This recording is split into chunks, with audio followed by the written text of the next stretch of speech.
सत्संग में बातें तो बड़ी ऊंची होती हैं, बातें हम सीख भी जाते हैं, बातें हम करते भी हैं, लेकिन उनको मानना और उस पर चलना बड़ा कठिन है। जो आज संगत आई है, इतनी संगत, अगर ये सब के सब इंसान सुधर जाएं और एक एक आदमी को सुधारने का संकल्प भी लें, तो मैं तो कहता हूँ देश सुधर जाएगा। ना सुधरो कोई बात नहीं, ना सुधारो किसी को नहीं कहूँगा। ये भी एक बात ज़रूर कहूँगा कि आप अपने आप को सुधार लो, मैं सबको सुधार दूँगा। अपने आप को, अपनी जिम्मेवारी लो कि हम सुधर जाएंगे। आप सुधर जाओ, पूरा देश सुधर जाएगा। क्योंकि जब इंसान अपने आप को सुधार लेता है तो उसको देख के घर परिवार में दूसरे लोग भी, अड़ोसी पड़ोसी, रिश्तेदार, नातेदार भी सुधरना शुरू कर देते हैं। इसलिए सत्संग बड़ा ज़रूरी है। और ये जो वाणी भी कही, कितनी अच्छी वाणी थी कि करता रही ये सत्संग मेरा प्रेमी भाई रे, तेरी बनत बनत बन जाए रे। ऐसी भावना मत सोचो कि नहीं बनेगी, हमारे से नहीं होगा, ऐसी सोच मत बनाइए कि सत्संग करने से तेरी बनने का मतलब है कि एक दिन में नहीं बनती, समय लगेगा। एक दिन में तो हम भी इतने बड़े नहीं हुए, धीरे धीरे करके हम बच्चे थे, जवान हुए, अब और उम्र है, आगे और कुछ होगी। और अगर प्रयास करते रहे साथ के साथ, देखो छोटा सा पौधा लगाते हैं, बड़ा होता है, पूरा होता है, फूल आते हैं, फल दे देता है। बच्चा विद्यालय में जाता है, प्रथम कक्षा, द्वितीय, तृतीय, BA, MA, और जिस तरफ भी जाना चाहता, एक दिन में तो नहीं हुआ। अमीर बनने के लिए कोई ये सोचता हो कोई एक दिन में अरबपति, करोड़पति बन जाता हो, नहीं बनता। एक एक पैसा जोड़ने से धनवान बनता है, एक एक अक्षर के सीखने से विद्वान बनता है। थोड़ा थोड़ा अभ्यास करने से आपकी मन की शुद्धि और पवित्रता होती है। बुराइयां धीरे धीरे करके निकलती रहती हैं और अच्छाइयां आती रहती हैं। जब तक बुराइयां भरी हुई हैं तब तक अच्छाई को जगह ही नहीं मिलेगी। अंदर में लाख प्रयास करो। अव्वल तो इस युग में संत नहीं मिलते, मिलते हैं तो सत्संग नहीं मिलता। सत्संग और शिक्षा तो आजकल व्यवसाय हो गया है, कारोबार और धंधा हो गया है। लेबल सत्संग का लगाते हैं, लेबल धर्म का लगाते हैं, लेकिन अंदर खोजने से मिलता कुछ नहीं है।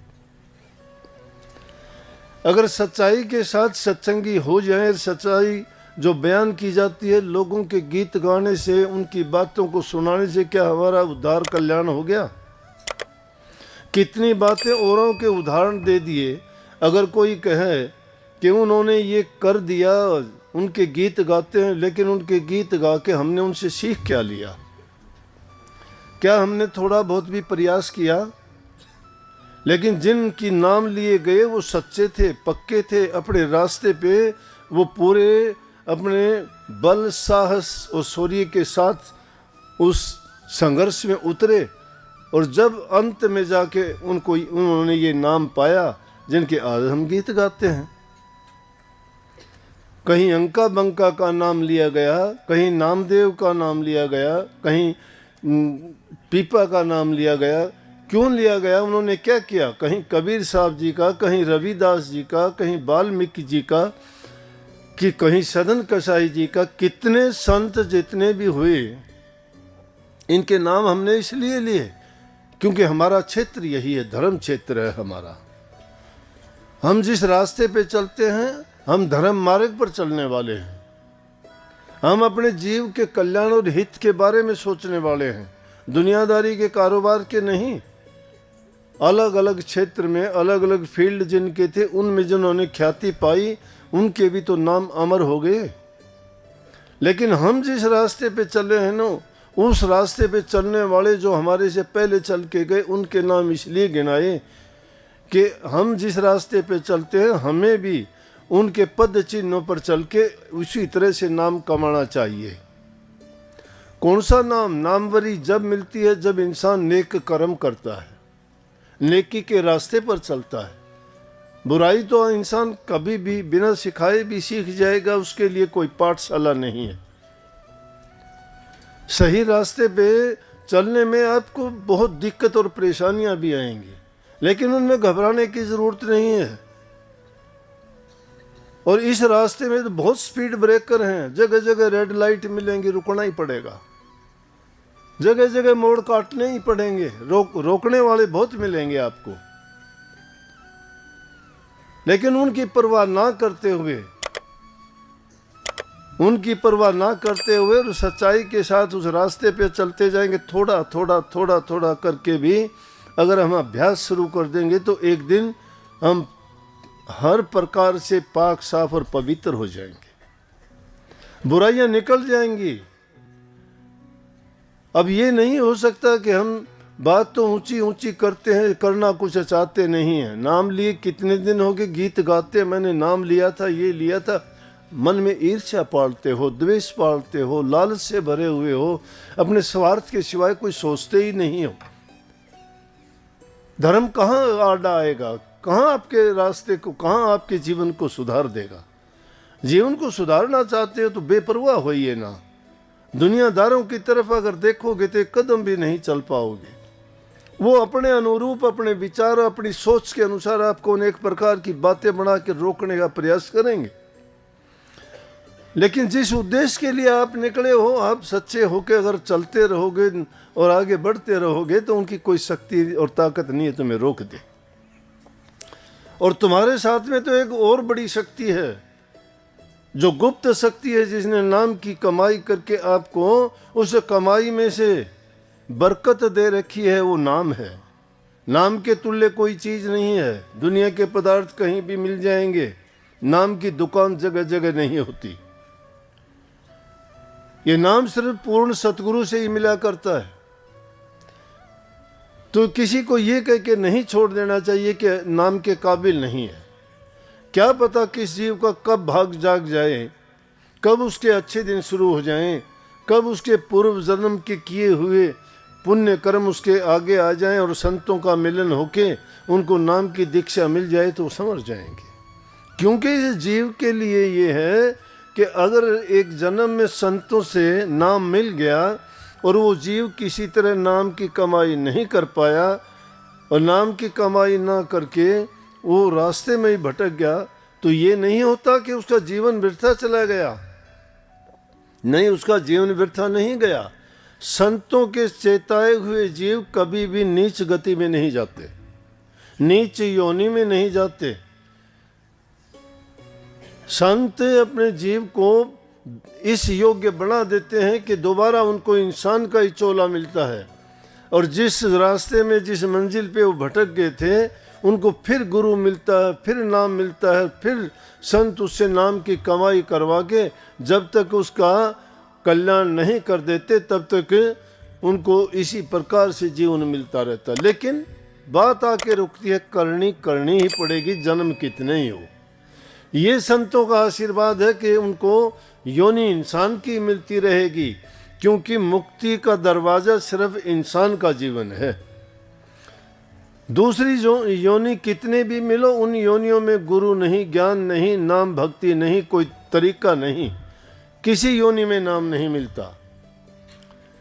लेकिन वो लोग मूर्ख हैं जिनको हर प्रकार से सुलभ है, इंसान का चोला मिला है, फिर भी वो अगर पशुओं की तरह से, राक्षसों की तरह से जीवन बिताते हैं, एक दूसरे के प्रति बुरी भावना रखते हैं, बुरी चीज़ों को त्यागना नहीं चाहते। अरे इंसान तो बहुत पवित्र है, प्रभु के बाद में इंसान को दूसरा दर्जा मिला हुआ है, इसके समान और कोई जीव नहीं है। तो मैंने उनको कहा कि आपको जीवों को नामदान की दीक्षा देनी चाहिए, क्योंकि एक संत से दुनिया का कल्याण नहीं होगा। अनेकों संत आएंगे, नाम भी अलग अलग होंगे, हर जगह वातावरण एक जैसा नहीं है। ईसा मसीह बर्फानी प्रदेश में हुए, पश्चिमी देशों में हुए, वहाँ पे बर्फ ही बर्फ है। वो हमारे जैसे कठोर नियमों को नहीं मानने वाले नहीं मान सकते, मजबूरी है।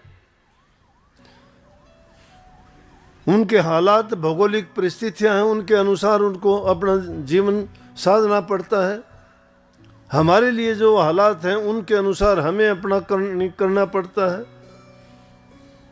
हमारे ऋषि मुनि जंगलों में एकांत में जाके नाम, भक्ति, तप, साधना करते थे।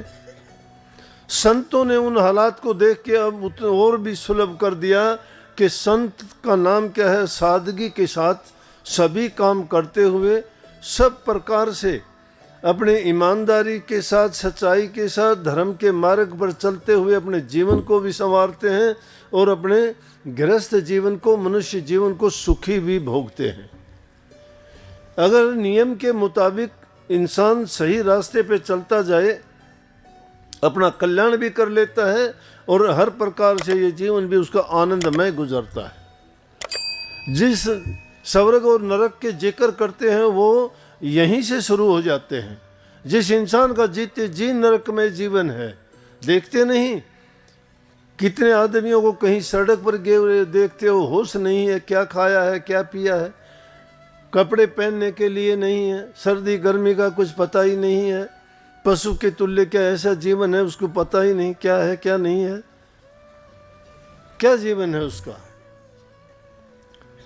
इसलिए हमें सुख चाहिए। इंसान सुख के लिए भागा फिरता है, दुख नहीं चाहता, ये दुखी होना भी नहीं चाहता। सुख कैसे मिलेगा? आलसी को सुख नहीं मिलता। आलस करते हो, कभी नींद का बहाना, कभी दर्द का बहाना, कभी काम का बहाना, ये बहाने लगा के किस चीज़ को छोड़ते हैं? नाम भक्ति को छोड़ते हो।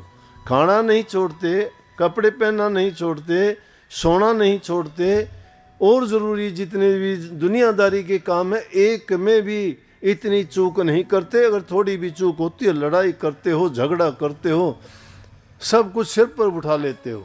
लेकिन कभी अपने मन के ऊपर इस चीज़ के लिए तुम अपने आप को ये दोष देते हो कि जो काम करना चाहिए था, जिसने हमें इतना सुंदर शरीर दिया, सब काम करने के योग्य बनाया, और उसी प्रभु का नाम लेने में हमें इतनी तकलीफ होती है जिससे हमारे सारे काज संवरते हैं। परंतु जब तक सुखी रहते हो तब तक ये काम है। दुख तो आएगा तो अगर कर रहते हो तो भी ये आवाज़ तो ज़रूर निकल जाएगी, चाहे नाम नहीं, गुरु नहीं, पीर नहीं, कुछ नहीं जानते, तब भी आ भरोगे तो ये कहे राम, मर गया राम, फिर यह याद आता है। मानते हो, जानते हो, फिर उस ओट को और उस सहारे को क्यों याद करते हो आप? इसका मतलब वो सहारा है, तो अंदर से वो आवाज़ आई, किसी ने नहीं कही तू राम को याद कर ले, पीड़ा है तो ना। दर्द जब होता है पीड़ा में याद करता है। सच्ची करनी करने वाले का नाम संत होता है, और सच्ची करनी जो करता है वही जीवों को रास्ता दिखाता है। गुरुमुख की ये निशानी है कि वही उस नाम को आगे लेके चलता है तो संगत उसी से बढ़ती है। लेकिन झूठ और कपट जहाँ हो जाता है वहाँ डूब जाते हैं। इसीलिए तो देखे होंगे संत जब आते हैं तो बहुत जीव उनके पीछे चलते हैं, लेकिन बाद में आने वाले ऐसे जो होते हैं जो स्वार्थ में, लालच में, आलसीपन में खुद काम करते नहीं। जब खुद काम नहीं करते, कमाई नहीं करते और दूसरे की कमाई कमोई को अगर खा लेते हैं तो उनको कैसे उनका हृदय शुद्ध होगा, कैसे उनमें वो रूहानी दौलत शक्ति जागेगी। अब इनके जिनके नाम लिए गए और सच्चे मन से जो लगे, सच्चाई के साथ तुम चलोगे तो मालिक तुम्हारे काज संभालने के लिए खुद आएगा। तुम्हें पता भी नहीं लगेगा किस रूप में आया, उनको भी नहीं पता लगा। आज हमने कहा कि उनके पास में परमात्मा आके चला गया, उनके जीवन को बचा दिया। कौन था परमात्मा? किस रूप में था वो? रास्ते पे चलने वाले क्यों उठाते उसको? कौन सी ताकत थी, कौन सी शक्ति थी? कितनी बार आपके साथ ऐसी हरकतें होती हैं, जब कोई भी आपकी मदद करने वाला नहीं होता तो अचानक कोई आता है, तुम्हारी मदद करके चला जाता है। परमात्मा किसी की देह रूप में नहीं आता, वो इसी तरह से प्रकट होकर उस जीव की सहायता करता है। जैसे इसमें जिक्र आया सैन भगत का। सैन भगत का नाम आया। सैन भगत था, सत्संग में लीन मस्त रहता था, अपना काम करता था, राजा से सेवा मिली हुई थी। राजा की रोजाना मालिश करने के लिए जाता था। राजा की मालिश करता, राजा को बड़ी शांति मिलती थी। सुबह ही उठ के जाता जल्दी, उसके बाद स्नान कराता, राजा से वो दान दक्षिणा पाता और आराम से जीवन बिताता था। दिन के टाइम में, रात के टाइम में भजन करता, फालतू समय में राजा की सेवा करके उसका खान पान का वो एक काम भी उससे चलता रहता था। तो क्या हुआ कि एक दिन सत्संग में चला गया और सत्संग होते होते उसको पता ही नहीं लगा, क्योंकि नाम की मस्ती थी। जब उसके नाम में मस्त हो जाता है, परवाह नहीं करता, इनके जिनके नाम लिए नाम में मस्त होगी। बलख बुखारा का बादशाह राज को ठोकर मार के चल दिया। गोपीचंद भर्तरी ने अपने राजपाट को त्याग दिया। किस लिए? मीराबाई ने कितना ऊंचे घराने की थी, कोई लज्जा नहीं रखी, प्रभु के प्रेम में नाचती है, हंसती है, मस्त है। घर वाले कहते हैं कि क्या करती है, हमें लज्जा आती है। बोले कि प्रभु के प्रेम में जो मस्त हो जाता है उसकी लज्जा कैसी? कबीर साहब ने बाणी लिखी कि जे तू नाचन नीकसी फिर घूंघट कैसा, घूंघट के पट खोल दे मत करो अंदेशा। जब नाचने के लिए निकले हो तो दुनियादारों की परवाह क्या करते हो? दुनियादारों की जितनी सोच है वो लोग तो अपनी सोच के अनुसार आपको कहेंगे। उन कहने वालों की तरफ अगर तुम सोचोगे, परवाह करोगे तो एक मिनट भी नहीं जी सकते। औरतें जा रही थी पानी भरने के लिए, इनको अच्छा नहीं लगता। एक महात्मा बेचारा थका हुआ था, थके हुए लेट गया, धुआं लगा रखा था। औरतें कहने लगी, उसने सिर के नीचे ईंट दे रखी थी। औरत कहने लगी कि देखो घर छोड़ दिया लेकिन फिर भी ऐसा आराम नहीं छोड़े, सिर के नीचे ईंट लगा ली। महात्मा की ईंट भी बुरी लगी। उसने सोचा भाई ईंट से महात्मापन खत्म होता, निकाल दी बेचारे ने। दूसरी कहने लगी देख लो महात्मा बन गया, मरोड़ फिर भी नहीं छोड़ी, ईंट निकाल दी। अब बेचारा क्या करे, ईंट रखी भी नहीं, निकाल दी। तीसरी बोली महात्मा जी इन दुनियादारों की परवाह ना करो, इनकी तो परवाह करोगे और कोई कुछ कह देगा। आप ना बुरा मानो ना भले का भला मानो, आप जिस काम में लगे हो उस काम को अपने सच्चाई के साथ करते रहो। तो ये दुनियादारी के लोग तो ऐसे हैं भाई, ये तो डुबो देंगे। उनकी परवाह करोगे तो उनको कोई चीज़ रास नहीं आती, अच्छे को भी नहीं बख्शेंगे, बुरे को भी नहीं बख्शेंगे। पूरी रात सत्संग में लीन रहे, सत्संग होता रहा, सुनते रहे, पता ही नहीं लगा कब रात गुजर गई। उसके बाद भी पता नहीं, राजा के नहाने का, स्नान करने का, तेरा मालिश करने का समय आ गया, पता ही नहीं। जब देखा बहुत देर होगी, लेकिन उसके पीछे से क्या होता है, जाता है सैन भगत का रूप धर के राजा की मालिश करता है। मालिश करने के बाद स्नान करवाता है, और उस दिन का स्नान ऐसा करवाया क्योंकि सैन भगत थोड़ा था, प्रभु स्वयं गए थे उसका मालिश करने के लिए। बहुत उसको आनंद आया, बड़ी खुशी हुई। उनका शरीर राजा का एकदम इतना तंदुरुस्त सा नजर आया। कहने लगा आज तो भगत जी आपने क्या किया है, बहुत अच्छा वो किया। और उन्होंने खुश होकर उसको माला दे दी। सैन भगत ने माला ली। उसने सोचा अब ये मुश्किल होगी कि कल को सैन भगत आएगा, राजा पूछ सकता है कि माला दी थी वो कहाँ है। प्रभु वहां से गए हैं, जिस मस्ती में वो बैठा हुआ था जाके माला डाल दी उसके गले में सैन भगत के। सैन भगत को पता ही नहीं लगा। सैन भगत उठता है सत्संग से, देखता वो बहुत देर होगी।